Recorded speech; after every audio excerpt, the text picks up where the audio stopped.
We're making freezer drawer recipes, and today we're gonna make our eggplant parm. There's no breading on the eggplant, which means it freezes beautifully. The texture is perfect when, in the winter, you need a little taste of summer. You take it out of the freezer and you bake it and you get this. The key to texture in this eggplant parm are the eggplants. So you only wanna remove half of the peel.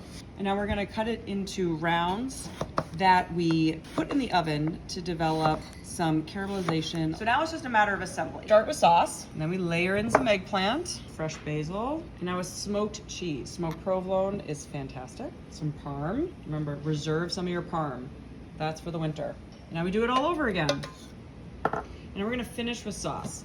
And that's great for freezing because you're not gonna get freezer burn on the cheese. Into the freezer drawer it goes. Oh, it's winter all of a sudden, and I want some eggplant parmesan. And what do? I go into my freezer, and straight from the freezer, I do not uncover it, put it into a 350 oven for about an hour till it gets up to about 130 degrees. You put on the remaining parmesan, put it back into an oven now at 425, and give it 10 or 15 minutes till it's all bubbly and caramelized and gooey and crusty and fantastic, and you're ready with crusty bread to have a great dinner.